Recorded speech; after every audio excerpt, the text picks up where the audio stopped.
Everybody ready for the Mind Dog, the Magnificent Show? Start the clock!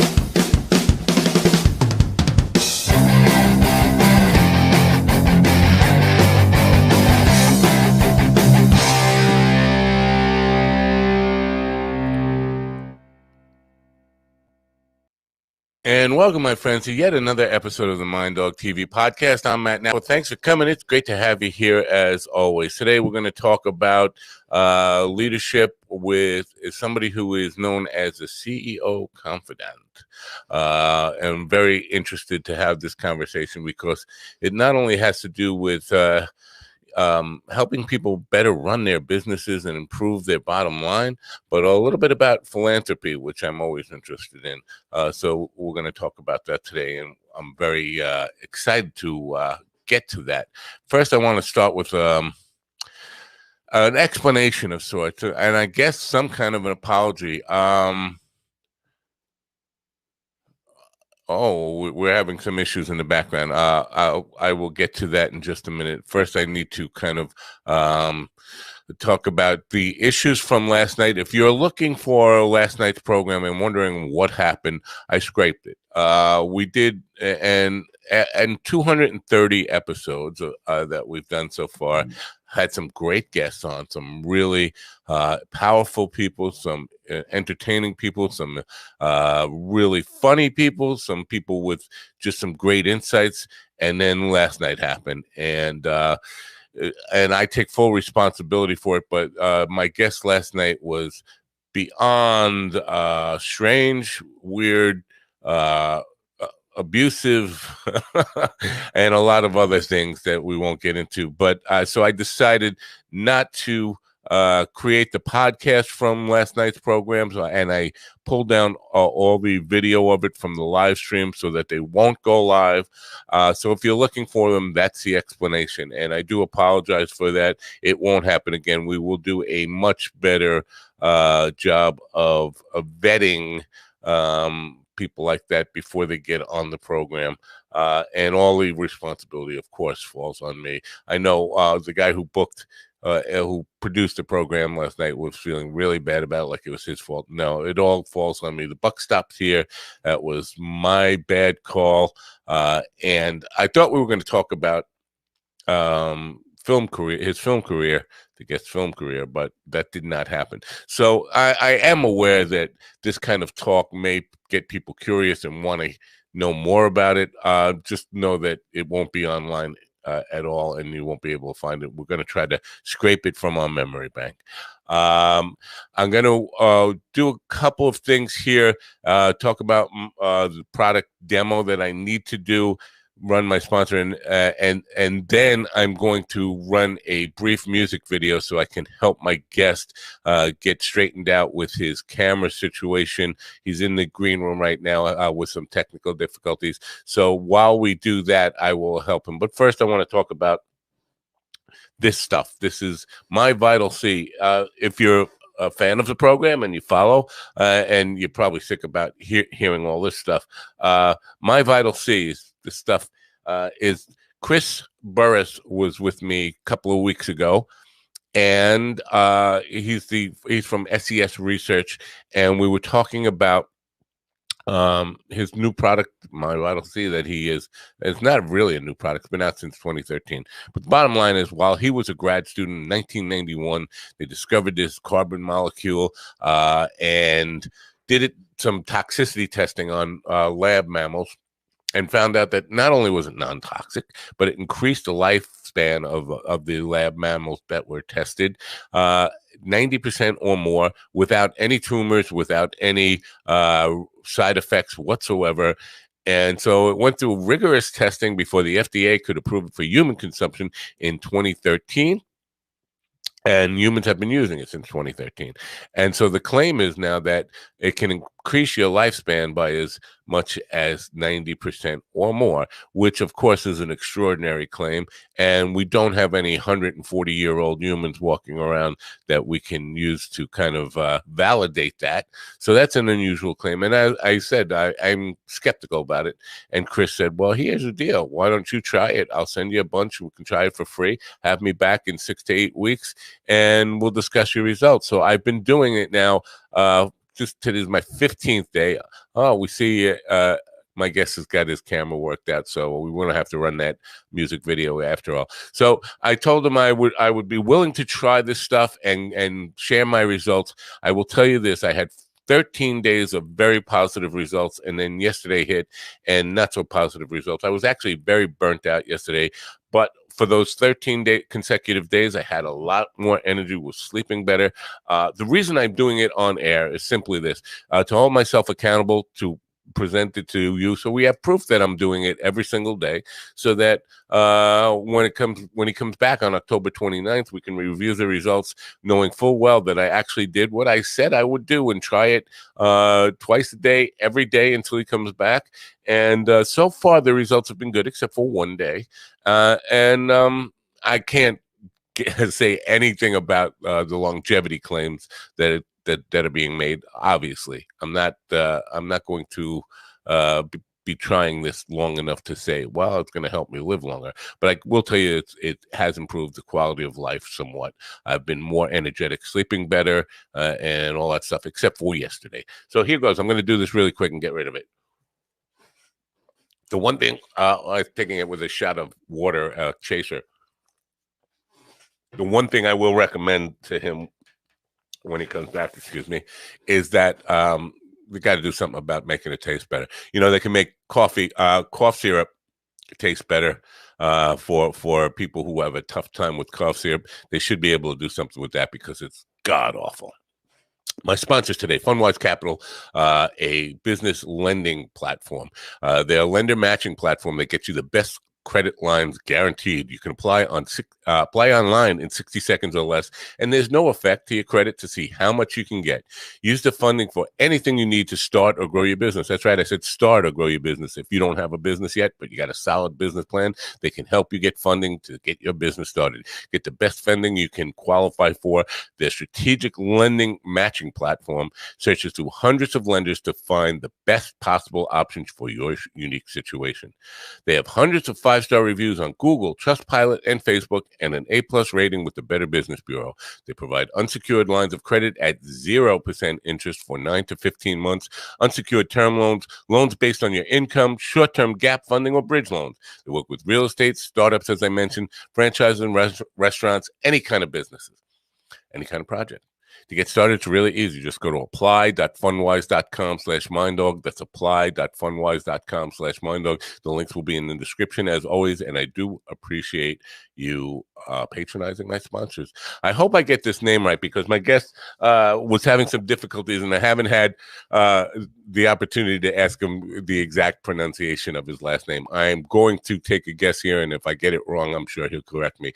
Angel Ribo, known as the CEO Confidant, is an influencer, international TV host, public speaker, CEO consultant, board member, and a philanthropist.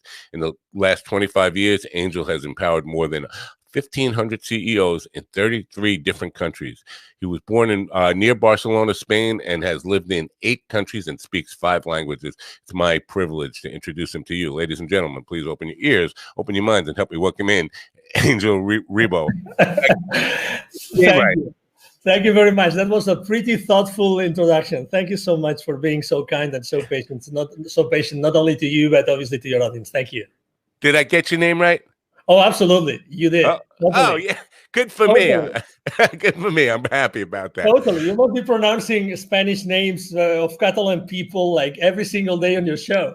That and a whole bunch of other stuff. You know, people from all over the world, and sometimes I'm scared just by reading them. I get names without any vowels in them at all. So Totally. my greatest fear, and I hate to disrespect people by getting their name wrong, and so it's good to know I got it right. So thank you, and thanks for coming here. No, so absolutely.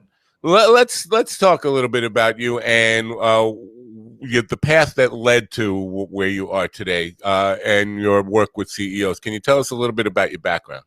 Yes, absolutely. So basically, let's say since I was a kid, although my mom and dad had very humble origins, they always wanted me to learn foreign languages, and I think that was the most important thing that happened in my childhood was that I was taking French lessons because at that side of Spain we were so close to the French border that we were all learning French in the school. But also at the same time, mom and dad wanted me to take English lessons on a private academy in the afternoon, in the evening. So I started to do that, and fast forward, I found myself that I wanted to have a better, professional future, and Spain wasn't enough. Spain wasn't enough. I wanted to. I had been using my French and my English for some, clients here and there, but I said I really want to have an international career, and I decided actually to accept a job in London. And that was definitely the start of my international career, but also the start, I would say, of my business development career. So I started working for, interestingly enough, an American company based in London. And I started to serve many different customers in different European countries. I was communicating with them in French, in Portuguese, in English. I was dating a German girl at that time, so I was actually using even German. So, I was always like using different languages.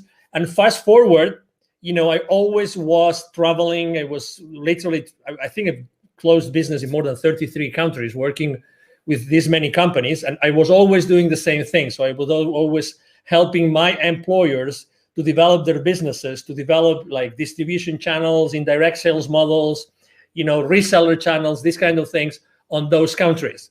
So I always was blessed of having teams around me that were supporting my challenges, and I always was working for the kind of businesses that we were conducting. We always had to reach the C-level, so we always had to reach the high-level executives of those corporations, because actually the amounts also of the deals we were closing were pretty sizable. So, and I was doing that first from Europe, from London. I moved to Mexico, lived there for 10 years. Then I've been living in Plano, Texas for 10 years now.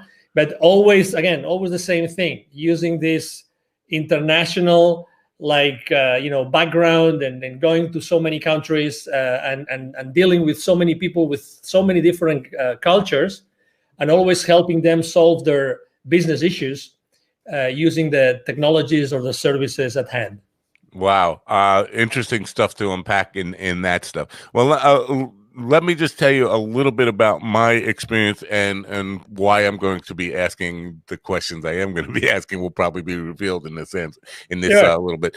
I have had many careers. I've been a creative person my whole life and been involved in creative stuff, but I had a lot of opportunities or necessity to take day jobs and careers. Been a marketing director, a technical director, a junior vice president in a corporation with 27,000 employees. Spent a lot of time.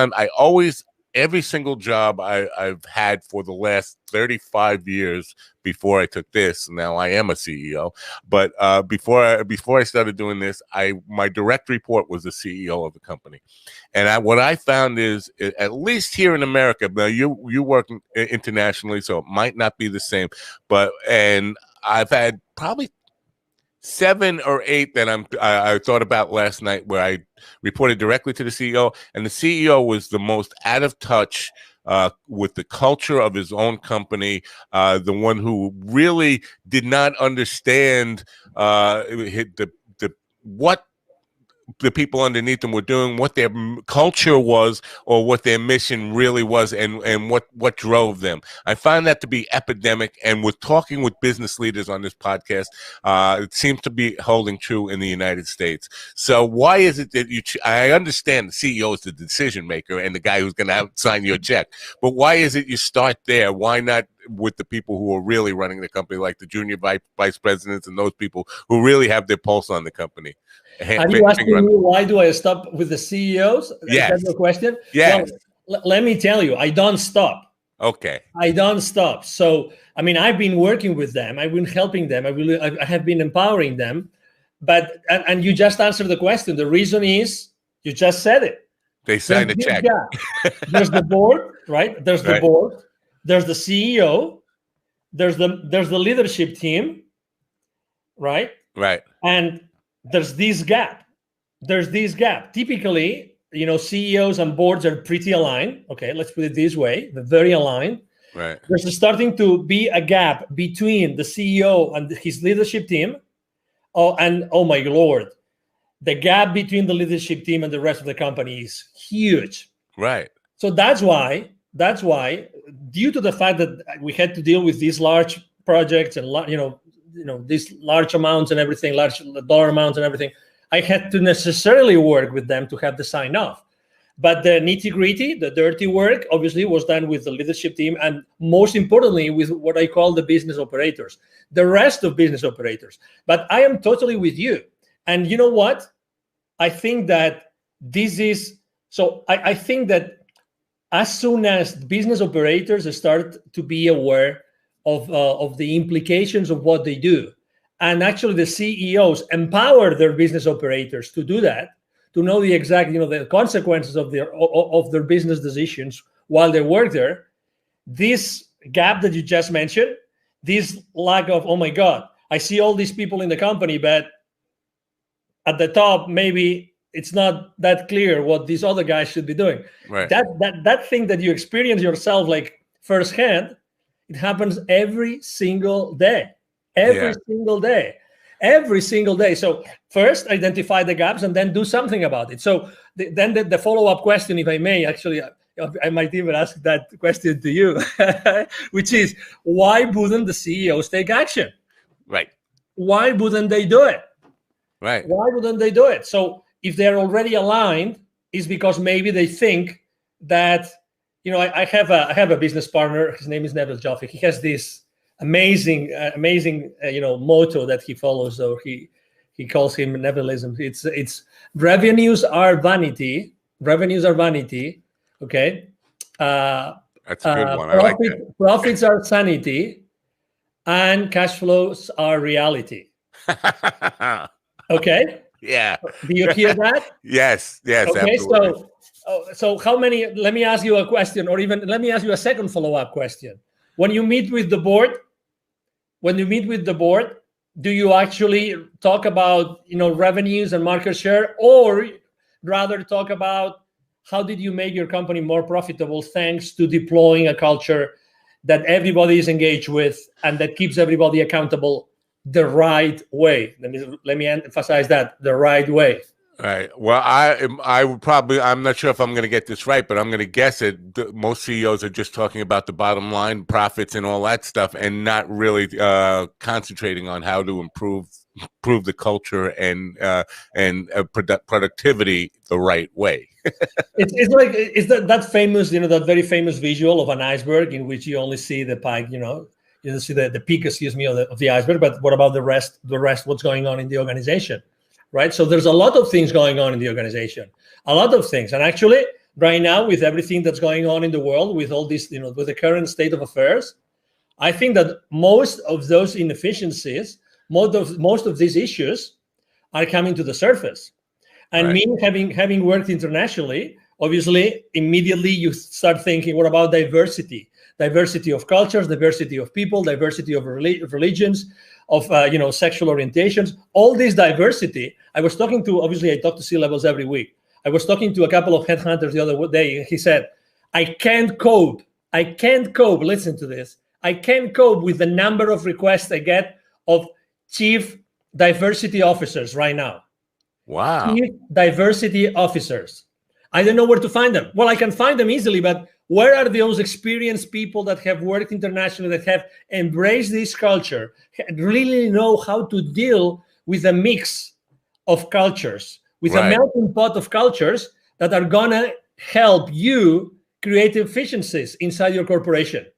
Right. Wow. Well, that's something to unpack there too, because you did mention in your opening statement there about knowing the different cultures of different countries that you've lived in and that kind of stuff. And we talk about culture in a couple of different ways here.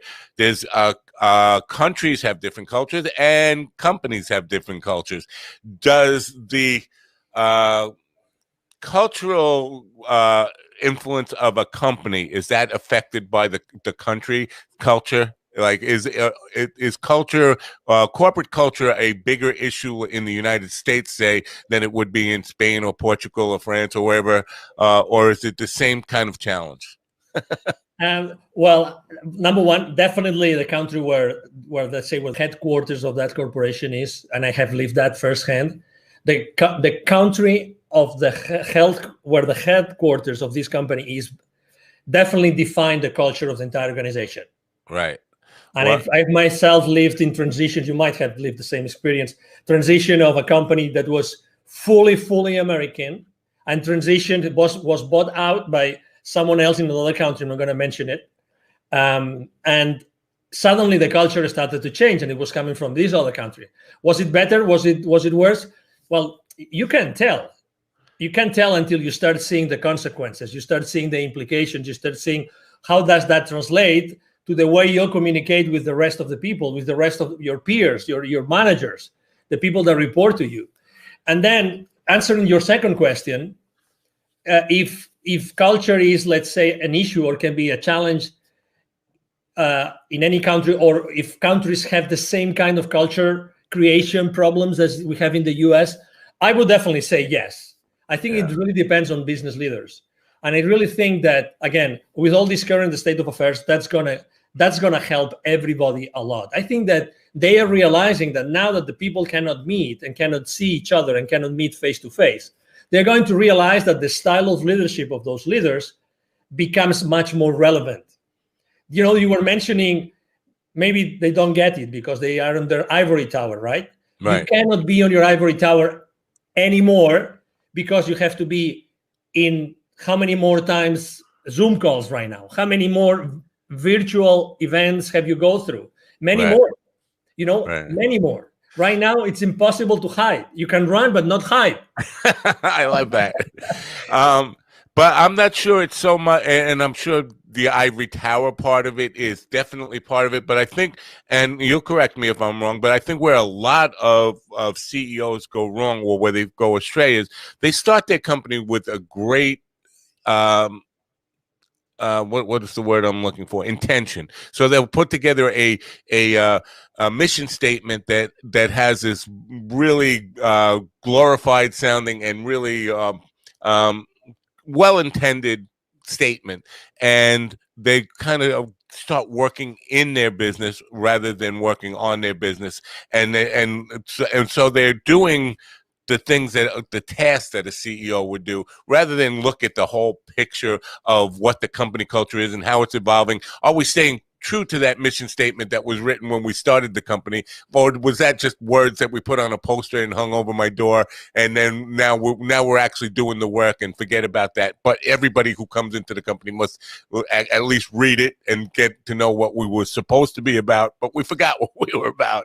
And often, and I'm going to want to get to this, there is this idea of giving back in that original mission statement that is totally lost somewhere along the line. Few years in, and you find that your mission statement doesn't match at all what you're doing, and it's just words now. I think that's a big part of it. Do you agree? And if so, how do you get them back on track to that? Picture this, right?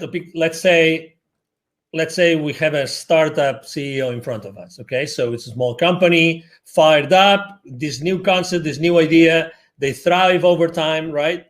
And they become this monster, right? There's 10,000 employees or company employees. One of the main differences that are lost in translation is the communication. Is the CEO still listening? Is the CEO still going around? Is the CEO still open to suggestions, open to listening? And I think that communication is one of the most important issues here. Definitely. Because are they open to receive? You know, it sounds like a self-help kind of tagline, but are they open to receive? Are they open to receive? If you start looking at you've been a CEO, you reported to CEOs, what if you started to look at all the skills of everyone at the company, all the skills, not even the work-related skills? What could you do with those to make that environment even more engaging and more creative and even more even enticing to one another? it's like helping and caring for one another. So that's what it's lost. It's lost the ability or the willingness to listen to be open to receive what the rest of the organization is telling them. That's what you perceive. That's what I perceive. I perceive the same thing. Also, let me tell you that I don't think there are good or bad CEOs, or one strategy is good and the other is bad. I don't think so. I think that it's more what the CEO does with it. What do they do with it? I've seen the same strategy work for one CEO and fail with the other. Why? How was their team following them? Right. How were the different levels of management following them? Did they know? You talk about the mission. Mission is nice, but if you asked, take any Fortune 5,000 companies, employees, take all those, I don't know, millions of employees, ask them, what's your company's mission? Would you guess a percentage? Would you guess a percentage of employees that would get their own company mission right? Probably very small. Very small, exactly. I stayed the last employer I worked for 11 years. 11 years. I was, the mission statement changed probably 2 or 3 times, maybe more throughout these 11 years. But regardless, let me tell you, I was repeating that mission statement on every single sales presentation to my clients or business partners, whatever that was. Again, do I remember that mission statement today? Right. I completely forgot. Right. So it's not only having one, it's also how the employees we are going to engage onto that mission statement. I honestly think that mission statements should be like effortlessly learned. If they are not effortlessly learned, they're not good mission statements. Sorry, I'm a little bit disruptive, so I have to tell you that. But I believe that, at the end of the day, everything is about energy. And I would rather have 100 employees that they were able to figure out what the mission of the company is, because just they see it every single day, every single conversation, every single interaction with suppliers, vendors, business partners, clients. They would breathe that every single day. I'd rather have this 10-word statement than this massive complex, it looks so nice at our, at the entrance of our factory or whatever that is. You know what I mean? Yes, I do. If you are fully engaged, nothing else really is important, because you will follow after what your leader is telling you. Right. So I just want to be clear on something. So, and I agree with what you said, but for our listeners, I want to be clear that a mission statement and culture are not the same thing, and that the mission statement should, and they're related, the mission statement should determine how the culture evolves of a company, but they're not the same thing. And so you talk about people who can't recite the mission statement, and that's very common. But I also find that many people can't identify the culture of a company. I'll give you an example of a small company I worked for, about 50 employees. That I walked through the door, and within 3 days, I could identify what their culture was, and it wasn't a good one. It was identifying problems, not identifying solutions. So everybody in the company, every one of those 50 plus employees, 52 or 53 employees, could tell you what the problem is with their job, why things aren't working, what their problems were with the customers. Nobody was talking about solutions. And when I went to the CEO and I said, you have a culture problem here, he looked at me like I had 2 heads, like, I don't know what you mean by that. And I said, well, your company's culture is identifying problem based. That's what it is. And so there's no moving forward in that. There's no solution based people here that are looking at something and saying, here's how we solve this problem. You have 50 people, and identifying problems is easy. Anybody could do that. You want people who are solution based. So that is common. So identifying being able to recite the mission statement is nice, but identifying your own company culture is even more important, don't you think? Oh yeah, I agree totally. What I was trying to say is that there's this disconnect, right? How many hundreds of thousands or millions of dollars have been spent just in our country hiring someone to come up with a wonderful mission statement? Would you agree with that? Yes. Yeah. So I guess there's a reason to do that, right? I mean, I guess there's a reason, because, we want to make sure it's the most, people get excited about it, and everybody, is behind this mission statement. But again, at the end of the day, it doesn't have a real impact in the company. But Right. I agree with you completely. I mean, culture is something which is more difficult to create. It takes time. It's built every single day with every single thing that happens inside the corporation or inside the company, even if the companies are small, and that determines your willingness to be there or not. You said you just joined, you identified the culture, you went to the CEO, you told him something. Well, let me tell you, you were really lucky, because he or she could have told you, I didn't hire you to do this. Right, right, yeah. So it wasn't that bad, because at least, okay, so it is what it is, right? But I didn't hire you to find problems, but actually the culture was to find problems. Well, he did hire me to straighten out his marketing department, and that was part of the solution to straightening out his marketing department, was getting everybody in the company working on the same page, because what he had was marketing department creating its own culture and the subcultures within it, but everybody had the unique situation of identifying problems without solutions. But the marketing department had one different belief of what they were working on. The operations and the collections department had a whole different, and sales team had a completely different culture. And so we were going in a lot of different ways. So in some ways, he did hire me actually to at least figure out what his problems were for him, and find out how we should address it.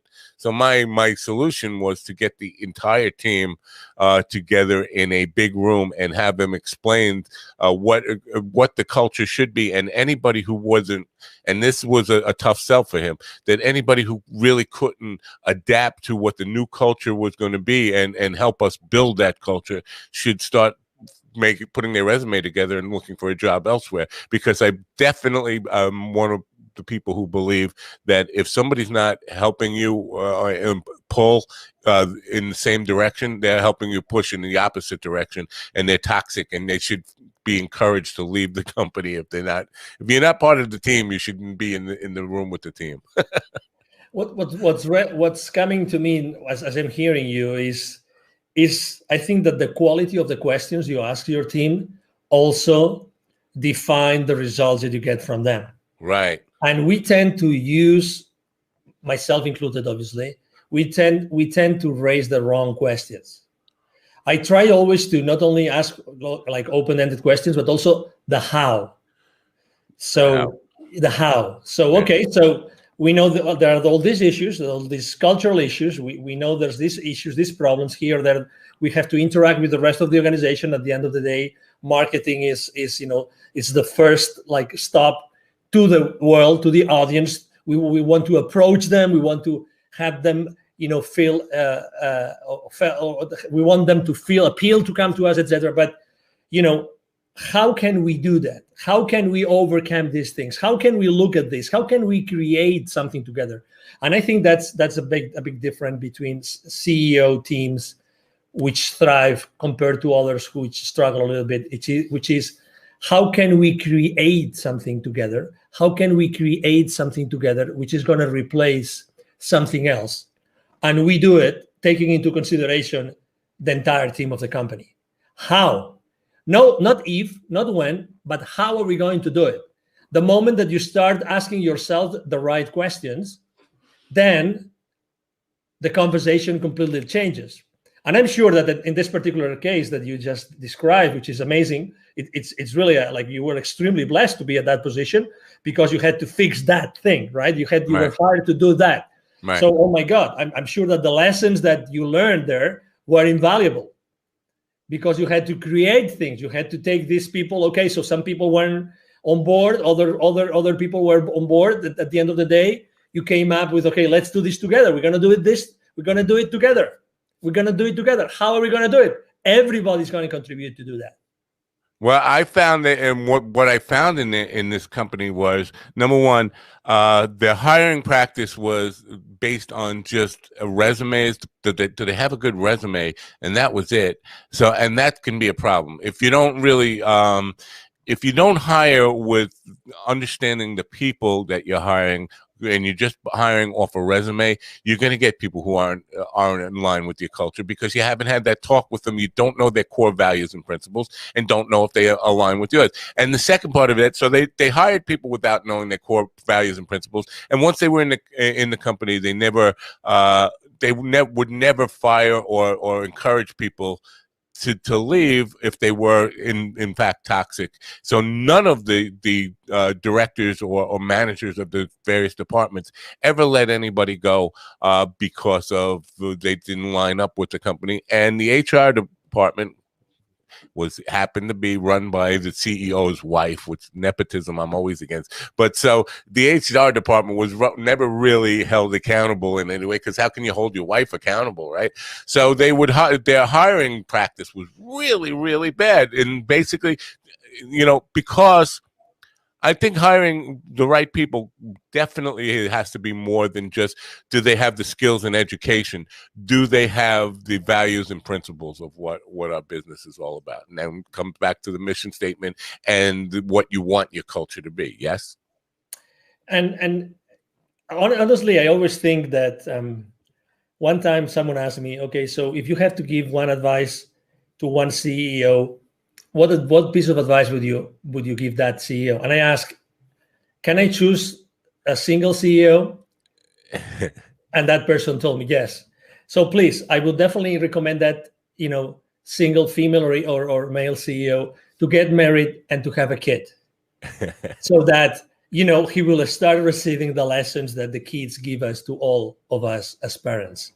Okay, so I'm trying to make a metaphor between what's happening inside the company. Right, I get it. What's happening, inside the company with all of our colleagues, peers, people that report to us, and people that we report to, and what happens inside the family. Never underestimate the power of someone working with you or for you. Never, ever underestimate that part, ever. Because there's always something that can happen. There's always some experience, some part of the creation process that you are undertaking with them to create, in this case, for instance, a new marketing strategy that can change this, can change the future for that company forever. So I see the same thing. So I understand it's true. I mean, not every company is hiring, for attitude, let's put it this way. How important is the attitude? If someone is willing to change, if someone is enthusiastic, if someone brings to the company every single day, they're pumped, they're fired up. Let's do it. I make mistakes, but I move on. I respect everybody. I honor the support I get from everybody. This gentleman, maybe, or this woman this lady didn't have this resume, which was amazing, right? According to the credentials written, but probably, this lady or gentleman, they might have this amazing attitude that's going to make all the difference. Right. And you know that when you have your team meetings, right? You have your team meetings and you have plenty of people around your table. How important is the excitement? How important is, yes, we're going to do this. Come on, we're going to have a great meeting today. And you talk about your wife, your dog, your weekend, your whatever that is. This is really, and again, this is something I'm seeing today. I think that we have to bring our personal life more into our business world. Listen what I'm saying. I agree. Yes. Honestly, I mean, even if we are now working remotely, it doesn't matter. Hey, we are human beings. Why do we have to leave our human personal life out the door when we get into the building, our company building? Hey, we are human beings, and I'm going to be a much better contributor to your team as much as I feel recognized and as I feel that I'm a human being that you really take consideration after, or you are considerate with me. If that happens, I'm going to give you 1,000% every single day. Why separating those two things? Why? What are we trying to accomplish? Again, I honestly think that right now there's a lot of things, there's a lot of moving pieces inside corporations. I've seen a lot of CEOs these past months, and a lot of C-level executives that they have tried to find the right place, and I'm not talking about the job. I'm trying just in the same place where they are right now. They're trying to see, okay, so what's the best thing to do right now? Right. I mean, I had to deal, probably you had too. I had to deal with the crisis in 2001 and with the crisis in 2008, 2009. I had to deal with those crises myself with my teams. So, but this one is a different thing. So people, regardless of how powerful their companies are, they're human beings, and they're still figuring out what is going to happen in the future. How are we going to have to handle this? Human relationships remotely, all these things. And I think that this is already starting to happen, which is, again, the separation between the personal world and the business world is going to be non-existent. Really. Right. It's going to be non-existent. I think that's a great bridge to the next thing that I want to talk to you about, because I know that you practice what you preach in this idea of giving back and philanthropy. And I think when you do that, when you include philanthropy as part of your company culture, you get people who have passionate about causes in their personal lives, now putting that energy of that passion from whatever the causes are into your company and help building. Can you talk about that? Totally. And not only that, because imagine that that some of your direct reports or colleagues or even supervisors, that they're going through something which is really hard for them. Right. Right now, for instance, death is on the news. Like, death is everywhere. Right. Someone that is suffering from something. So just having a reconforting conversation with someone can make a big difference. Just this small conversation, 30-second conversation. Hey, I don't know what's going on. I perceive that something is wrong. Hey, I'm here. Even if it's your boss, why not? Why not? I'm here to support you. I'm here to be there with you. So again, become more human. And to your question, I mean, the reason why I started to diligently giving back to the community was because I was traveling so much, and I was seeing so many, communities that were in a hardship, like underprivileged communities, and more importantly, a lot of kids that had to work, a lot of parents that would use their own kids to do things that they shouldn't be doing, a lot of kids outside the manufacturing plants where I would go to see the managers of those plants. I would see all those kids around those plants asking me for hey, would you buy some gum from me? Would you allow me to keep your car safe while you are inside, so you give me some pesos, these kind of things. So I was so exposed to the realities of this world, which is inequality, right? So right. You can be on the same street, and in 30 seconds of walk, you have the CEO of a multi-billion-dollar corporation, and you have a kid offering you to clean your windshield, kind of thing. So I was seeing that in Latin America all the time, like for years. For 15 years, I was seeing that all the time, until I decided to take action. And I actually had a spiritual experience that triggered my change, my transition, the moves that I made personally and professionally. And I decided to start, Wisdom for Kids, which is, thank you for reminding the audience, which is definitely the foundation that I decided to co-found together with two additional gentlemen in 2017. But the idea was created in 2015 because, why are we here? Why are we doing so many things for so many people, but how are we really making sure that this inequality, that these kids, in America, there are 170 million kids. That's data from the UNICEF 2012. 170. 81 million live in poverty. 81 million. Wow. 81 million live in poverty. Okay, so, wow. I mean, that means that every time you see two Latin American kids, the likelihood of one of them being poor is high. Right now, obviously, after everything that is happening in the world, probably the amount of kids that live in poverty has dramatically increased.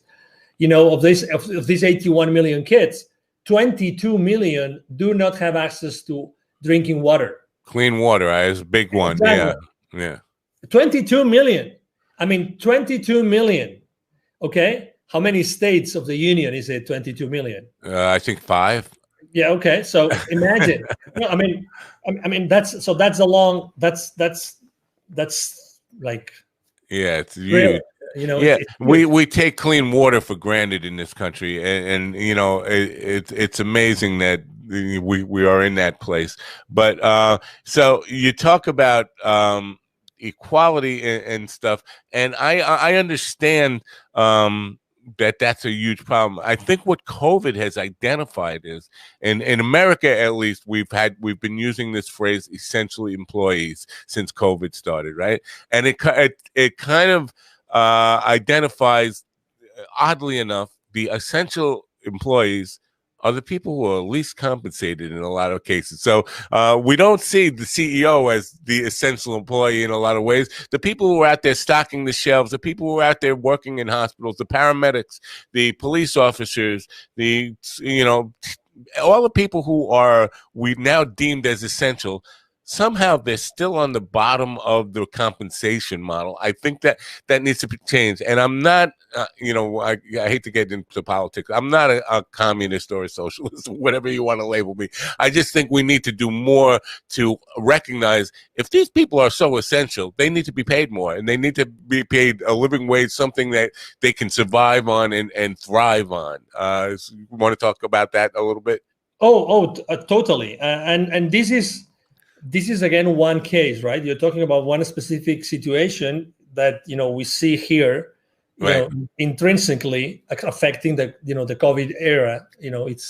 It's now October 2020, right?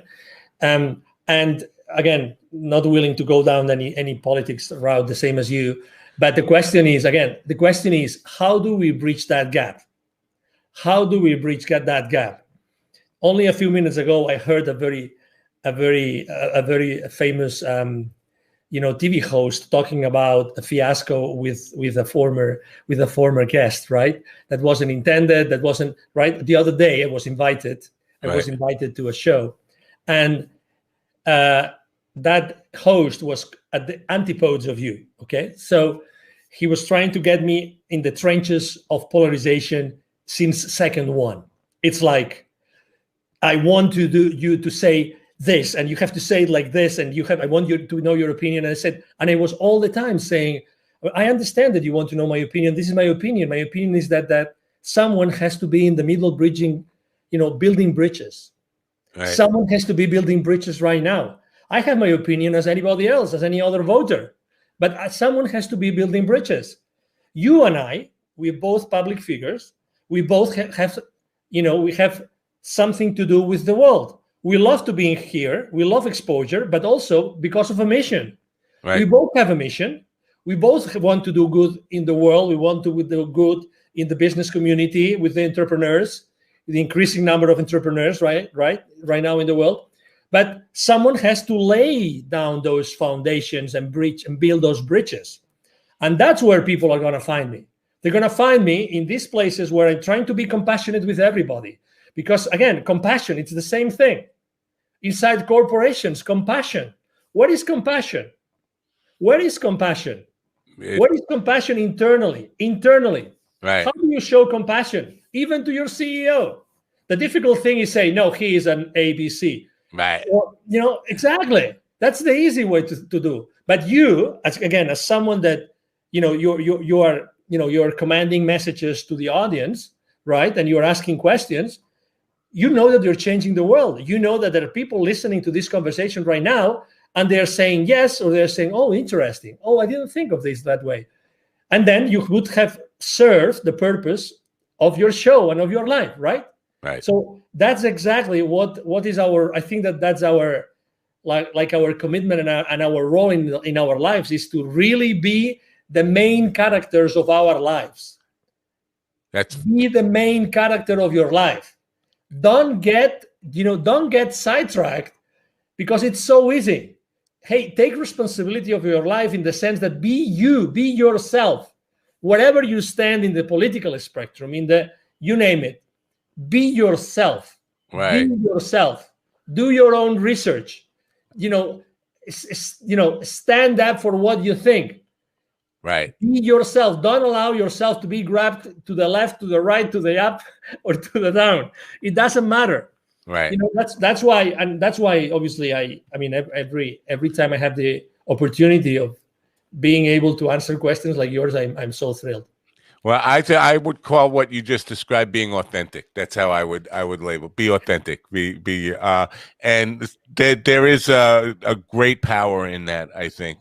But earlier you and I forget what we were talking about, but you said it sounds like a self-help type of phrase, and I forget what the phrase you were alluding to. But I think there's first of all, I think there's a big influence of what we self-help stuff in business right now, and what really I find refreshing about you is that you're not calling yourself a coach. The CEO Confidant. I'm hearing from so many people who label themselves business leadership coaches and things like this, and I think we get to the point, and that's a self-help term, and we get oversaturated with that. I think we're seeing an influx of too many people who want to be coaches and we're losing enough people to coach, if that makes sense. So we have so many people who are you know what, I don't want to work anymore, I just want to teach my knowledge, and I want to share my knowledge and be a coach rather than actually produce anything. And I think that's a tipping point where we're kind of getting close to. So talk about why you kind of steer away from that new agey kind of language in what you do. Yeah, obviously I've made that mistake myself. I've sinned. Okay. So, all right, but yeah, not anymore. I mean, I don't call myself. Other people call me that because I was just being myself, and being authentic, and I had some other people that were following me, and I was blessed to do that the same as you, right? Right. But it's the other people who have to decide if that's a role and their concept of that of the word coach resonates, or is me, or it's not. In reality, I think that the most important thing is always to be yourself consistently, so the other people can learn and decide if they want to learn from you or they want to follow you. If they feel satisfied, they feel happy, they feel comfortable being with you or following you, let's say. So right. Are there a lot of people calling themselves coaches and maybe they're not coaches or they don't know what they do? I mean, I've been there. I've made mistakes. I've been fragile. I've done lots of things that they should have never done. And obviously a lot of people right now need to make, their ends meet, right? They have to have their ends meet, and they have to teach and everything. But I'd rather be teaching.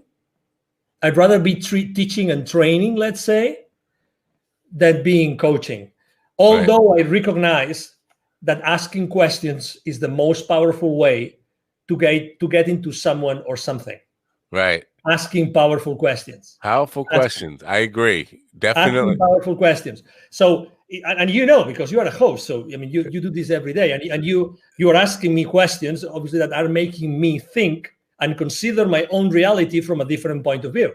Right. Not everybody's able to do that, but that powerful questions can completely change the game at your guest's mind, but also at the way that your audience is listening to the conversation. When you are in a position, you're an entrepreneur or you are a manager or a leader, and you have a team under you, it's the power of your questions which determines the relationship you're going to have with these people and how you're going to create together with them. Yeah. The power of the questions. The power of the questions. You probably had, I don't know if you've ever co-hosted with someone, probably you have, a show. I always have a hard time doing it. You know why? Because unfortunately, my co-hosts tend to want to make very long questions, like 1 minute long questions. And I hate that. I invited someone because I want my audience to learn from that person. If they want to learn from me something, they have two options. They will ask me questions, or they will get into one of my monologues online. You know what I mean? Yes, I do. I want to stay away from there, but I still want to ask difficult questions. And sometimes I get comments from my audience, the same as you probably. Oh, that was a great question. And I didn't think about that question. It was just, oh my God, when you said that, that triggered me that other thing. And then I said, oh, let's ask that. Exactly. I have a reel that I put together. It's called Questions, and it's just a reel of people reacting to the question I asked them. That's a great question. Nobody's ever asked me that before, and that kind of, and it's just one after another of that. And that I take great pride in that. When I get a guest to say that's a great question, I have to think about that. I say, I know I've done my job. I know I've done what I'm supposed to be doing here. I made them think about something rather than just route answers that you answer in every interview one after another. So I appreciate that answer. And you talked about, and I just want to address something you said earlier about empathy or sympathy or compassion is the word you use for your CEO. Somebody who was on about 2 weeks ago, I guess now, said to me that she was reading off statistics, and she said 71% of people working in America said they would take a pay cut if it meant they get their CEO fired. And I'm thinking, wow, that's a problem. That's a problem within yourself. And so instead of trying to get your CEO fired, maybe you should be asking yourself the question, how can I get the CEO to hear me and appreciate and just acknowledge that my ideas, not my input and ideas, not necessarily find a path, but I think most people just want to be heard by the CEO and understand that they know what your concerns are and have heard them and are thinking about them. Yes? Totally. When I was making this metaphor of a small company, large company, you stop listening to your people. Right. Definitely, they want to be heard. And actually, I mean, the other day I was talking to a GM of a large retail store, and she was telling me like she can reach out to her CEO, and we're talking a multi-billion-dollar company, anytime, and he would respond, even if it was a short sentence. Anytime. That's all you want. Anytime. But also, let me tell you something. I mean, CEOs are so fragile as we are. They are human beings as we are. They have had the experience they have had, and they have learned what they have learned. Okay, so I think that also compassion is a two-way street. So what if the problem is that, I don't know, this CEO doesn't have a good communication team. Maybe Right. that CEO doesn't know how to communicate properly. There's a lot of things. Again, we are in a fast world that do not allow us to stop and think. So what are the reasons why this CEO is doing that, right? So I think there's a two-way street. And again, I'm not here to defend anybody. What I'm trying to say is, I get you. oh my God, we are always burning bridges. Why not taking some more time to try to build one or try to understand the other position, which is exactly why we're not looking, we're not watching news, we're not going to social media, blah, blah, blah, whatever, Are we really making an effort? I mean, you could conduct a survey. I'll try to do the same thing. How many good friends of yours are not friends of yours anymore since COVID started for any reason? Oh yeah, probably 10. How many? Yeah. How many? Okay, Yeah. so, and I don't want to mention any name or any Right. public figure, but oh my God, we Yeah. are allowing this to happen. We Right. are allowing ourselves that to happen. And probably one of those 10 or my 10, oh my God, we've had so many great times together. Having a blast doing something, going to a game, going to a party, going to a meal, whatever. But now everybody's so entrenched that no, that's impossible.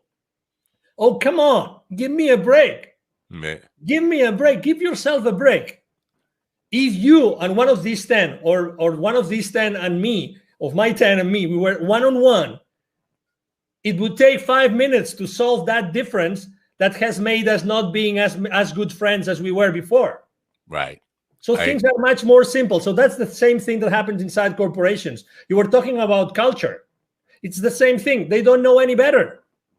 So that's why listen, open yourself to listening. Open yourself, and the CEO can obviously open yourself to listen to other options. How can he start building a culture? And Look for the help of other, trainers, of other teachers, of other CEOs, of other people that have done this consistently with good results.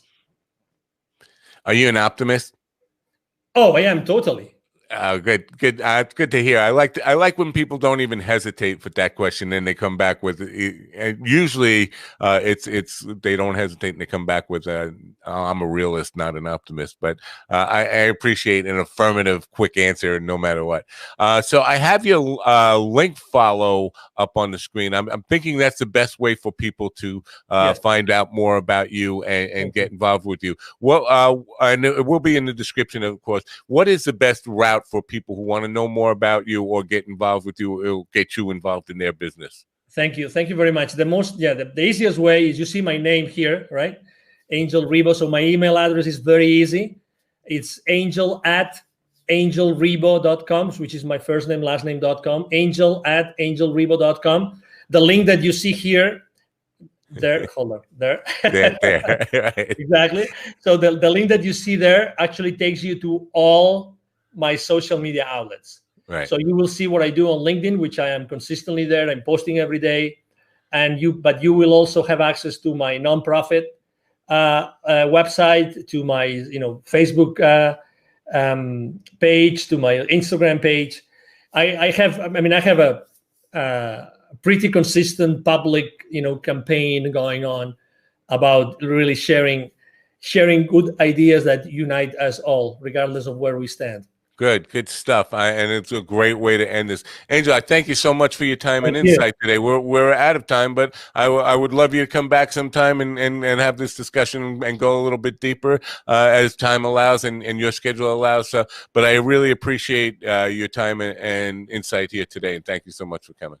No, thank you very much, Mind Dog, for having me here today. Yeah. And obviously, thank you very much to all the audience for having the patience of following us. And it will be obviously a pleasure to be one-on-one with you. Thank you. Great. Thanks. Bye for now. Angel Ribo, my big takeaway from that is listening and building bridges. That's what's gonna be a big takeaway for me from that stuff. I do hope you will check out his link follow where you'll find out all the information from him and his nonprofit stuff is really, really important too, and I hope you will patronize that as well. Hope you got something out of this program today. Tonight on the entertainment edition at 8 p.m., I have Randall Dean, who is the email sanity expert. And you say, well, entertainment edition, why are we talking about email? Well, first of all, it was convenient to him. I won't lie. The time was just something that he could make. But I do think email, it goes beyond business. It's something we all struggle with. And so I thought it would be appropriate for the general audience to really get a hold on getting more managed emails and not letting email just control our lives, but controlling the email, which is a tool for us. So I hope you join me then at 8 p.m. Tonight. Till then, I'm Matt Napa from the Mind Dog TV podcast. Thanks for coming. Have a great rest of your day, and bye for now.